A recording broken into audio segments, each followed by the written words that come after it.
They told me it was research. Nothing dangerous. Nothing experimental. Just data collection, they said. Observe, record, report. I was an engineer, a civilian contractor with the Department of Advanced Temporal Sciences, or DATS, as the black badges said. I signed the NDA, passed the psych eval, and flew out to a classified facility buried beneath the Nevada desert. I never should have said yes. They brought me underground, far beneath what looked like an abandoned airfield. The facility had no windows, only steel, blinking lights, and silence. I met Dr. Brimmer, a man whose eyes didn't match the smile on his lips. He told me I'd be working near the threshold. It's a portal, he said, tapping a monitor. To where? I asked. He smiled. That's what you'll help us figure out. The threshold was a 15-foot ring built into the floor of a sealed chamber. Metallic, humming, and cold to the touch. Behind the double-paned observation glass, it looked like a giant mirror suspended in liquid mercury. When powered on, it shimmered and pulsed, like it was breathing. They opened it once a week for brief windows. No longer than 5 minutes.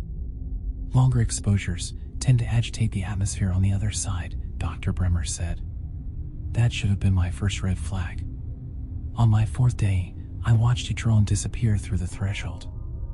We monitored its feed from inside the control room. What I saw on the screen didn't make sense. The other side wasn't a different place. It was a wrong place. A forest stretched in every direction, but the trees looked melted, bark weeping like candle wax. The sky pulsed with colorless light, and the ground breathed, literally moved like it had lungs buried beneath it. The drone's Geiger counter clicked violently, then silenced. Then, we saw it. Something crawled into frame.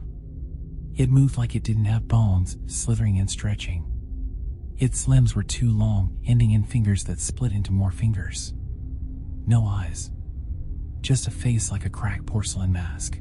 Cut the feed. I yelled. It hasn't made contact, Dr. Bremer said calmly. The thing touched the drone with a finger. It dissolved into static. We all stood in silence. Then Dr. Bremer said something that chilled me to my core. That's the 3rd one this week. They weren't telling us everything. That much became clear when Sector 5 went into full lockdown. Sirens wailed, red lights spun, and armed guards in black suits stormed the hallway outside the lab. I heard muffled screams from beyond the blast doors. Later that night, I saw the footage. A technician, Sarah Quinn, had gone too close to the threshold during calibration. The portal wasn't active, but something reached through it. A hand, if you could call it that, curled out of the reflective liquid and touched her shadow. Her body didn't move, but her shadow twitched. Then she started to speak backwards. Not in reverse English, just words that hurt to hear. And when she screamed, it wasn't her voice anymore. It sounded like dozens of mouths overlapping. They sedated her, then wheeled her away. Dr. Bremer watched it all from behind the glass, hands behind his back. We'll need to adjust the field dampeners, he said coldly. I whispered, you brought something through. He turned to me. We invited something through. The next time the threshold opened, they didn't send a drone. They sent me. I argued, protested, threatened to quit, but they said I was pre-cleared for infiltration and had no legal basis for refusal under classified Directive Echo. Whatever that meant. They gave me a suit, a small camera mounted to my shoulder, and a metal capsule with a red button. If you feel unsafe, press it, Dr. Bremer said. It will send you back. And what if it doesn't work? I asked. He only smiled. Crossing through was like being pushed underwater, only colder. I emerged in the warped forest, under a sky with no sun. Everything was quiet, not silent. Quiet like a deep breath before something screams. The trees bent away from me as I walked. The ground squelched beneath my boots like wet flesh. I walked 20 feet before I heard the first sound, like something sniffing.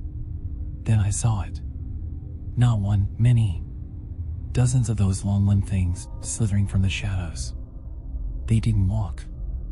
They crawled on backs and sides, heads cocked like broken dolls. One of them opened its chest, yes, its chest, and I saw teeth.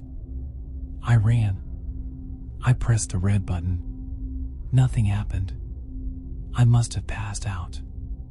I woke up in a clearing, surrounded by tree-like shapes that bent inward as if watching. My suit was gone. My body ached. My thoughts weren't mine. I heard voices, my mother, my old teacher, a girl I kissed in high school, all whispering the same phrase. You let it in. That's when I saw him. Another human. He looked like me, exactly like me, but his eyes were jet black. You're the sixth, he said in my voice. What are you? I asked. He grinned. I'm what's left after they stop pulling you back. Then he lunged. They pulled me out. Not through the button, but through a breach team wearing radiation suits and carrying plasma torches. I don't remember being extracted. I just remember waking up in quarantine, wrapped in restraints, bright lights above me. Dr. Bremer stood over me, smiling. You made it back. That's rare. I asked about the other me. He said nothing. Just wrote something on a clipboard and walked away. They released me a week later. No press. No news. Just a signature, a sedative, and a whisper in my ear. Tell no one, or we'll send you back.